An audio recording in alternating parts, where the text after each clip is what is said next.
dead after boat capsizes off Karkar Island. Law and order need strong support. And standoff in Port Moresby over demolition orders.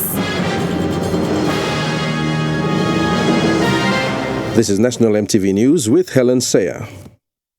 Good evening and thanks for joining us for Tuesday's news. 2 children are dead, 6 people still missing after the boat they were travelling on capsized just off Karkar Island on Friday morning. 3 of the passengers were rescued. The body of a 5-month-old infant and a 6-year-old were found in Bogia waters, being missing in the sea for 3 days. This morning, Karkar Islanders buried the 2 children. Last Friday morning, 11 people left Bagabak Island for Karkar Island. Survivor Sol Yao says they were already close to Karkar Island when they were hit by a huge wave. Soloram, kamo se amrala lo frante. Em kramapi mi plano, lo baksatu em buruk kam em kramapi mi plan. Na mi plano sing, mi plaron sampla distance kano sem 1 mile or dislakan. Mi plaron na mi plasing ko down. Yao and 2 other men managed to swim to Karkar Island and alerted islanders of the incident. 7 boats went out on the same day searching for the 8 missings. The search team searched for 3 days for the missing people. Yesterday, the search party got the news that the bodies of 2 children were found in Bogia. The bodies were brought back to Karkar Island late last night and were buried this morning. Al floating on top of the pallet. One play the infant 7 or 5 months old. Emal passing man blowing one time which bag on top of petrol container. Just like save you must street na go around some black. M3 one time go on same time one time. Narapla this like 6 years old. Picking here to the mental pallet. Sino on the pallet na tight pulling mal go around long. Malu says they have also tried calling the Provincial Disaster Office for immediate response, but was told the Disaster Office do not have the means to help them. Mipla wok lo try logot, mipla go short long, all petrol or something, because mipla try best lo engage him disaster milong. Meding hard to because all talk all sem no money. Mipla use him online lo town logo ask him long up long albi mipla lo sets. Member for Sumcar Chris Nangoy says the Provincial Disaster Center can't adequately respond to an emergency in such incidents. However, Sumcar District is assisting locals to continue searching for the 6 still missing. We really had a problem with the emergency response, especially in the provincial government, and now into the district. Well, we responded a few days ago, but our response was not really quite well. But today we're planning to send a rescue team out. Probably we're going to get some fuel and rations. Martha Louise, National MTV News, Karkar. Police have begun investigations into the looting of a container truck along the Highlands Highway on Thursday last week. The truck carrying goods bound for Mount Hagen broke down along the Simbu section of the Highlands Highway when it was looted. As the driver waited for help, villagers nearby surrounded the vehicle and cut open the container with axes. They also threatened the driver and proceeded to steal all the goods in the container. Trisa Transport, the owner of the vehicle, have since reported the matter to the police. They have also demanded that the leaders be arrested and the community meet the cost of the losses. The National Maritime Safety Authority is calling on relevant stakeholders for proper consultations on proposed maritime safety legislations. This follows its efforts to undergo major legislative reviews into existing laws that are both outdated and inadequate for effective regulation of the industry. So far, 2 different consultation workshops were held in Mitang. NMSA General Manager Paul Unas says the authority provides services under its mandatory role to regulate and promote maritime safety. Much of the laws includes providing navigational aids, infrastructure and equipment, maritime search and rescue coordination during distress calls by vessels, port state and flag state inspection of vessels in our waters. Former Hela Governor Francis Potape says the lawlessness in Hela needs a proactive approach with undivided government backing. Speaking in Port Moresby, Potape says policing, the court system and provincial administration are very weak in providing the necessary support and adequate funding to maintain law and order. Potape also condemned the killing of women and children in Tagali LLG, stating killing women and children is not a normal practice in Hela culture. The recent killing of women and children in Hela has drawn much criticism of the law and justice system in the province. The former Hela governor blames poor leadership at all levels of the government system. Mr. Potape says the Prime Minister and Police Minister have to make concrete decisions to stop retaliation and provide a justice system that completes the process of those responsible for breaking the law. Hela suffered because of lack of leadership, lack of coordinated leadership. I'm calling on Prime Minister James Marape. If he wants to take back Papua New Guinea, you take back Tari Fori first. You take back Hela first. In 2015 and 2016, the national government declared a state of emergency in Hela following the buildup of weapons, explosives and continuous tribal war. About 2 years later, the province witnessed the inhuman killing of women and children. Mr. Potape says this is unusual and serious. He wants all forms of justice and law and order to be equipped and functioning. So we need to see increased police power. We need to see the jail in Hawa open. And the current Prime Minister has been doing all that he could, but now as the Prime Minister, he has to put the foot down. Just talking, making statements on the paper, you're doing it, but now we go to start arresting most of those warlords. Police Minister Brian Kramer was in Hela last week to talk to those affected and the agencies of law. He also had discussions with the provincial administration. While there is no conclusive solution to the problem, he says more resources are needed. The situation is the resources that the law enforcement need. This is not a one-week operation and you walk away and then these issues recur. So we're looking at a long-term solution and looking at what type of operation to track down those that committed this vicious killing. Sitting Governor Philip Undialo says every effort will be made to contain law and order and that compensation must not be the solution in solving tribal deaths. Compensation should not be the means of justice for the perpetrators. We must get to the bottom of it.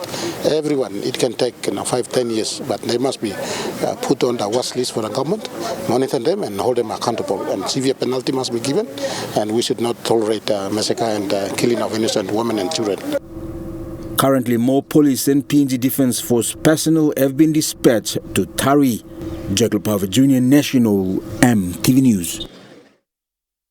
While much of the focus in Hela is to contain the recent killing and tribal war in Tagali LLG, calls have been made to release funding to conduct the Hela court-ordered recount. Petitioner Francis Potape says a lack of leadership is partly to blame for the ongoing fights in the province. Potape urged the national government to provide adequate funding to the PNG Electoral Commission to conduct the recount in Tari or Mount Hagen, depending on the situation in the province. He also thanked PNG EC to appoint a neutral returning officer.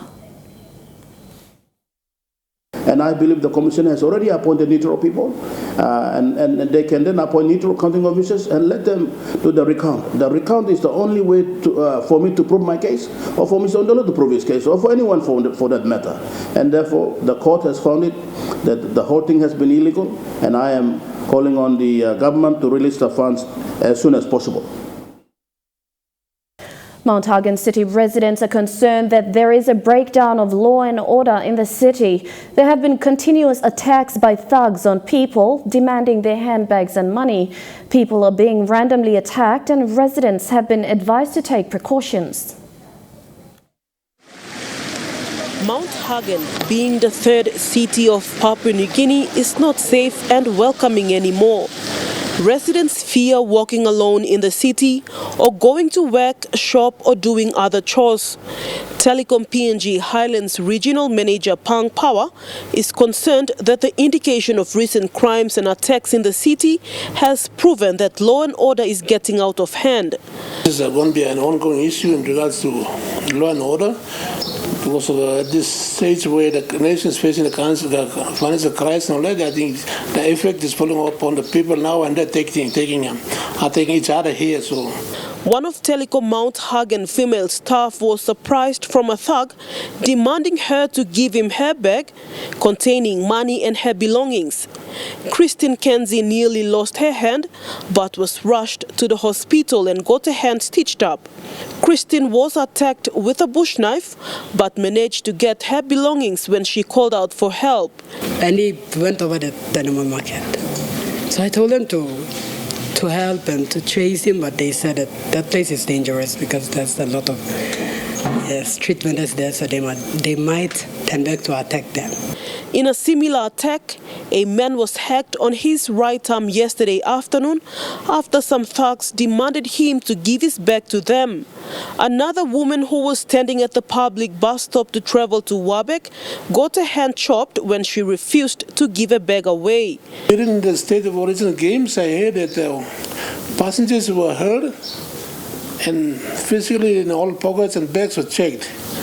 Also, that's, as I said, this is an indication that this is all happening in the city. Mount Hagen City residents are appealing to local MPs and police to beef up manpower in the city and the hotspot areas to ensure free movement of people and traffic. That even though the police has their own challenges, but they need to make sure that the city boundaries are secure so that people can move around freely, and especially the public servants who work in the town, the city, as well as those shoppers coming in and out of the city. An attempt to get the provincial police commander to comment was unsuccessful. Vasanata Yama, National MTV News, Mount Hagen.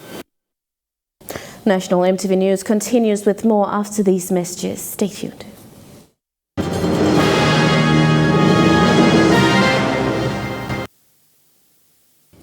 Welcome back.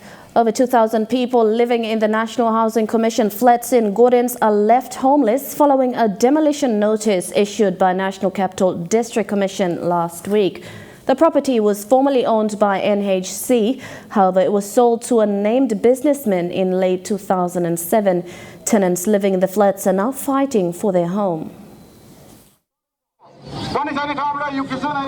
The scuffle for NHC flats in Gordons has been going on for years now. Some of the tenants lived in the flats for many years with third or fourth generations of families. After the property was sold in 2007 to businessman Matthew Minape, the tenants took the matter to court. Following dismissal of their case early this year, the tenants led by George Kakas as lead plaintiff filed a Supreme Court proceeding for a stay order. The case is in foot, it's still in court. The appeal case is still there, and we're waiting. We'd like the Lands Minister, the Minister for Housing, the Prime Minister to intervene and really look at this kind of issues. These kind of issues are not acceptable. Last week, a demolition order by NCDC Building Board was issued to the tenants for a demolition this morning because of health hazard. Men, women and children gathered in front of the flats this morning and questioned the demolition. A riot broke out when an excavator drove into the area, but the situation was contained by police. Housing Minister Justin Tchenko then addressed the flat tenants. At the end of the day, you know where you're living is not a good place to live. We will look into the purchase of this property. As long as the court rules whichever way, we will go with the court order. You must understand that. You must understand as well, the police only will follow the court order. Moresby North East MP John Kaupa assured the tenants that he will be working closely with the Housing Minister and look into this matter. The people were given assurance that no demolition will take place until the matter is being looked into. The time me come the minister, me like walking one black action, like giving back this like property, he go back no tenant. Me try best blow me, that's all. The problem is that the matter and me stop the court finish. And it becomes the state matter. But whether the matter would be resolved in court or the demolition will go ahead, it remains unclear. Patricia Chiamo, National MTV News. Developments for two of Port Moresby City's major markets, 6 Mile and Gordons, have seen a total revamp and are expected to be opened soon. National Capital District Governor Boaz Pakop says teething issues like parking space, security and drainage with the Gordon's Market and 6 Mile Incubation Centre will need to be addressed before it can be open to the general public for vending. He made mention of these issues while touring both facilities yesterday. What used to be garbage-ridden and then crime-infested locations will now have strict health and high-security regulation. The old 6 Mile Market area will now house the first small to medium enterprise incubation center, which will provide the infrastructure for Papua New Guineans to own and run their own businesses and promote the growth of local SMEs. The total funding investment of 48.5 million kina for both market projects, with a 15 million kina boost from the New Zealand government. Just another level. And that's the message that we want to convey to all our people, that this market will not be the same type of market before, like doing it informally, casually, mediocre. We are inviting our people and we are going to ask them and impress on them to step up. You are going to do marketing, you are going to do business, you've got to be serious. That's why we've made a massive investment. And I'm thankful to our management and the contractor who are here too, that they've built the facility to the scope and the standard that we want. Our concept with this market is just to have exclusively a SME market, open for everyone. So we want to take our people on this journey that they can start to be serious about, doing their business. This is small medium enterprise project, which is the higher end, of the informal sector. All right, so the whole idea is to give the people, that opportunity that, you can modernize your activities. All right, instead of, open market style, selling built-in arts, selling vegetables, on the street. This time around, we are looking at something a bit higher than it. All right, it happens in other parts of the world. We are now trialing it out in Port Moresby. Port Moresby's largest produce market, now revamped, the famous Gordon's Market, has ample space to house a little over 2,000 vendors with enough parking spots to cater to wholesale trucks and buyers parking. Governor Pakop says as much as NCD management wants the market opened immediately, he wants minor but important structural issues like parking space addressed and completed as soon as possible so it reduces the rippling effects of traffic congestion in the area. The car park out there for the customers, the patrons coming in to buy, you see it's not done to high standard as we have seen it in 6 Mile. Number of other issues too, coming in to collect the rubbish. The entry and exit is not been done, so how will we cut the rubbish out? These are teething issues that we're trying to solve with the contractor. There is also discussions underway on the possibility of having night market facilities for both city residents and vendors. Annette Cora, National MTV News. It's been a long time coming for the censorship board as its board members were sworn in by Magistrate Maris Della Pineap earlier today in Port Moresby. The swearing in of the new board members comes after 6 years, which was when the last board was sworn in. The board members nominated by government agencies and fraternities comes in time with the drastic change in the technological era, adding a wealth of experience which the censorship board will need in the long run. Faced with a number of challenges, today's swearing-in comes at a time where technology has made a huge leap. Chief Censor Stephen Mala says this is an opportunity for the board to go forward with these changes and improve its role and responsibilities. The wealth of experience that comes with the sworn-in members seen as a bonus as moral standard has depreciated radically. And it will be a very big challenge for this board. It is a more challenging period for this board than the previous boards because of the technology that we have now. We all know what technology has brought to us. We have also witnessed and seen moral decay in our families. We have seen the moral decays in our communities. And I will say that this board, you have a very big task to do. The sworn-in members will function and play their role in developing and formulating policy for the board, including appeals and ambiguously review decision-makings put forward by the chief censor and or the chair of the censorship board. Minister responsible for the censorship board, community development, youth and religion, Wake Goi, also indicated that legislative and policy status need to be reviewed, integrated and amended due to the change in technology. That the policy sort of need review or integrate or amend some more things as we advance into modern world today. ICT sector has really grown and grown big. The bill that has been drafted has been forwarded to the State Solicitor, Justice and Attorney General for legal clearance and approval. And I as Minister and the new boards that will be sworn in will work together to make sure that it is done and it's ready for going to NEC and all the way to the Parliament for tabling. Minister Goi says he wants stability in the board. Therefore, organizations that have nominated their members will also need to step up and support the censorship board and its activities. A handful of members were sworn in today. Neville Choi of MTV, Dominic Kakas of the Royal Papua New Guinea Constabulary, and Karen Hive, chairlady of the censorship board. Annette Cora, National MTV News. You're with Tuesday's News. We'll be back with more after this break.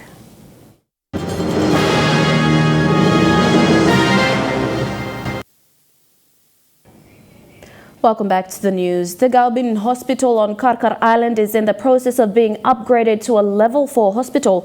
The health department committed 25 million kina to upgrade the hospital to a rural hospital for Sumkar district in Medang province.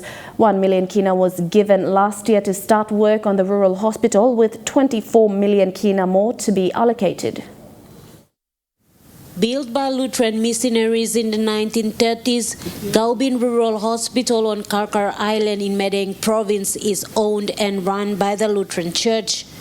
The hospital's wards, operating theater, laboratory and other facilities are deteriorating and need help. It serves more than 60,000 people on the island, including patients from other districts. Currently, Mosamito development wise to deliver these all services, we are needing facilities that will enable us to facilitate or deliver services to the general public. Galbin Rural Hospital's wards will undergo a major facelift that includes the construction of labor wards, an emergency unit and outpatient. It will also add dental services, eye clinic and a space for people with special needs. With our funding, the money coming by facelifting, with a plan that by accrediting this housing, we call level 4 hospital, district hospital. Sumkar district is supporting the rural hospital under its health program to improve health facilities for its people to access. Local MP Chris Nangoy says the district is also reviving all health clinics in the district. The district has also purchased ambulances for health clinics to help patients during emergencies.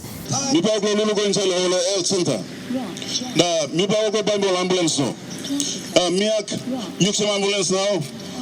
Biplaksim ambulance well. Bunapun to emistap. Biplaksim ambulance mugil to emistap. Ambulance well Gabunemi Kamgo. Over the weekend, Mr. Nangoy opened 3 health centers on the island and gave 1 ambulance to Miak Health Clinic. Ambulance, Emblo Karim Sikman, na walking walk blousik. Na yimi looking more some service blow, government be run lo disla or some low side blow housik. Martha Louise, National MTV News, Karkar. The World Bank, through its Productive Partnership in Agriculture Project, or PPAP, continues to be a main deliverer of road infrastructures in rural parts of East New Britain province. At Sikut in the Pomio district, a new bridge is being built that marks their commitment towards improving livelihoods in rural areas. The project comes under a budget of 2 million kina, and although it costs a lot of money, the donor says it's a badly needed investment that will be built to last. This is the foundation of a new bridge at Sekut in the Pomio district, an area remote and isolated. It is being built over a river that becomes impassable during bad weather. It may seem small, but it is a complex structure to build and it is costly. There is 89 tons of Rio Bawe you talk 89 tons, that's massive. It is part of a project funded by the World Bank and implemented by PPAP, targeting cocoa producing areas in the province that are having difficulty accessing the market. Partnership where they exist were based on economic viability. Number of farmers that access road or access bridge will support. The bridge is one of many road infrastructure upgrades that the World Bank has funded in East New Britain province with an aim of improving sustainability in the rural hinterlands. One project where dolong development lo kamin lo on rural areas to that people have been struggling for some donkey years. Further down this road is where more than 1,000 people live. Most of them are cocoa farmers. It used to be an area that remained largely inhabited, but in recent years people have come to live here. And more people means good road infrastructure is needed for their benefits. This bridge now in working here. The cocoa plant it's working on. And by saving more than 1,000 farmers from various partnerships. While the main focus of the donor is to solve the market access problem for cocoa farmers, it will also provide services to other populace living on the other side of this river. Similar infrastructures are needed in other parts of the province, but it all depends on the availability of money and the political will to do it. Edwin Fidelis, National MTV News, Kokopo. Chukai Sports is next. Don't go away.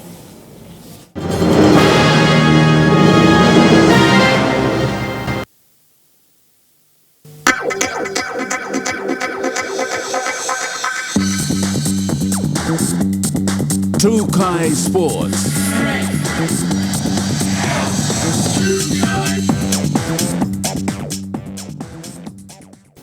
Welcome to Chukai Sports. We'll go live to Apia, Samoa, where the netball game between PNG and the Solomon Islands is still underway. Growing and developing.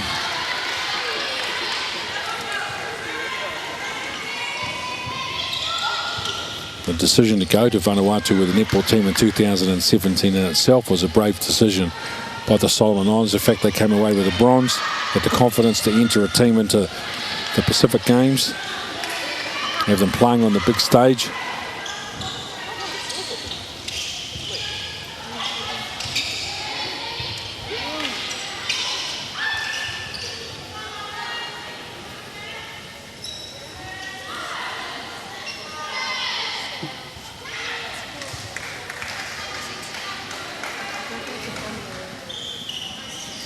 Another strong performance from Papua New Guinea. 19-4 into the first quarter. 38-6 at the end of the second. 59-9. It's restricting Solomon Islands to just 3 goals only in the third quarter. And with a little over a minute and a half to go, they've restricted them to just 2 goals in this fourth quarter. So consistent through the court and defensively, the Papua New Guinea team have been.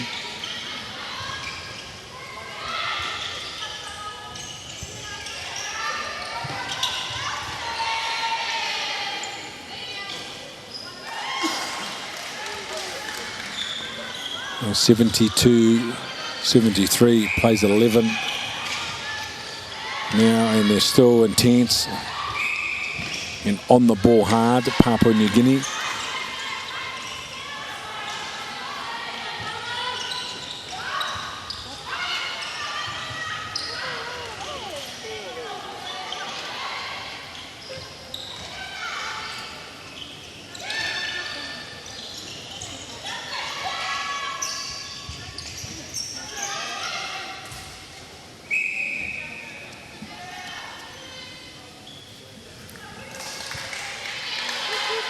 So we're approaching the final seconds of what has been a dominant performance from Papua New Guinea against one of our developing nations in the sport. the Solomon Islands. And there it is, the full-time whistle. The final score being 75 goals to 11 after they won the first quarter 19-4. They led 38-6 at half-time, 59-9 at the end of the third quarter. So an emphatic performance again from Papua New Guinea, who were too good for the Solomon Islands, winning the game by 75 goals. And as we saw there, PNG dominating that match with an incredible 75 points to Solomon Islands 11. Now, Trukai Sports continues with more after these messages.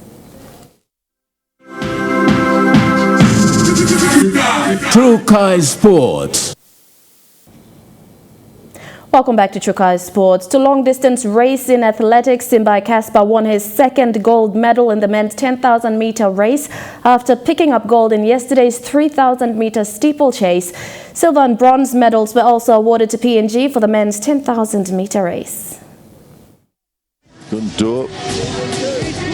And keeping a good pace from the start, Simbai Kaspa led fellow countrymen and the rest of the Pacific in the men's 10,000-meter race. Simbai Kaspa is perfectly capable of coming up with a withering sprint at the end, despite all the energy he's expended. And there's a nervous team. Kaspa keeping his pace in the first few laps, just ahead of Vanuatu and Samoa. Yeah, and unfortunately, went nowhere near making the semi-finals of the 800s.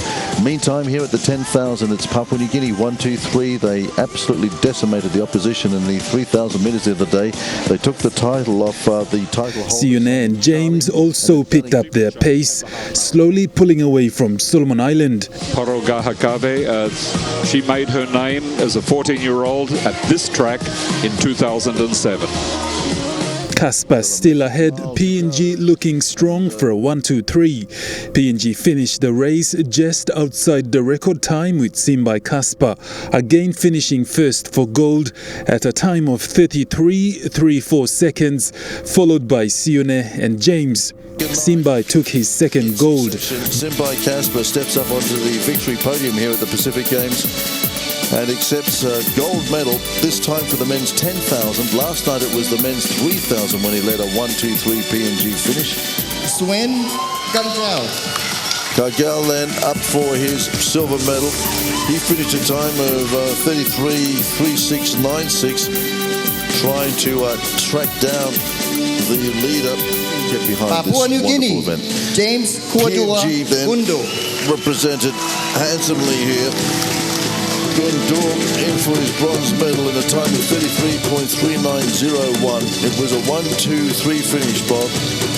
Another 1-2-3, again for Papua New Guinea.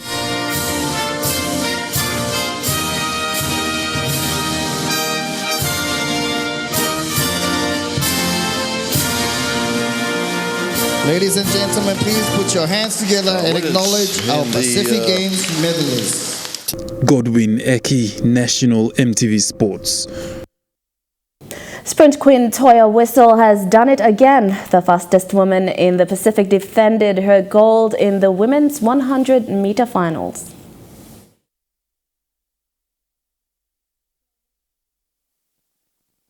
Start as well. Looked like Young got away nicely there, but here comes Toya Whistle alongside a Young trying to stay with her. Toya Whistle beginning to move. Young can't stay with her. Toya Whistle at Champ has done it again. She's home. You there as well. Young with her. Everybody else in their wake. No surprises at all. No surprises. Trying to get an unofficial time, but once again, Toya Whistle, dominator, has done it. She's just absolutely chewed up the track here in Apia.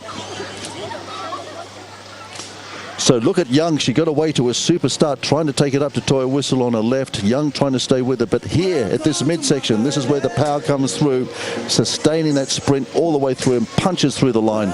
She gets it. And in that same race, Leonie Beo also won bronze for Papua New Guinea. Congratulations to Toya and Leonie there. Up next, the weather details for the next 24 hours. Trukai Sports.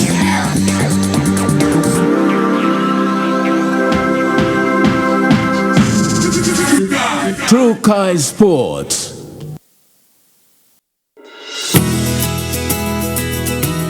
This weather update is proudly brought to you by Money Plus. With you always. A quick look at the weather forecast for tonight and tomorrow. Rain drizzles in Port Moresby, Kirrama, Popondetta, and some light drizzles in Daru. Rain showers in Alatau. In the Mamase region, rain showers in Lae, drizzles in Medang, brief showers in Wewak, and rain and thunderstorms in Vanimo. In the New Guinea Islands region, brief showers in Lorengau, fine weather in Kavieng, Kokopo and Rabaul, a few showers in Kimbe and a shower or two in Buka. And in the Highlands region, rain, that morning fog right across the region in Mount Hagen, Goroka, Kundiawa, Mendi and Huabeg.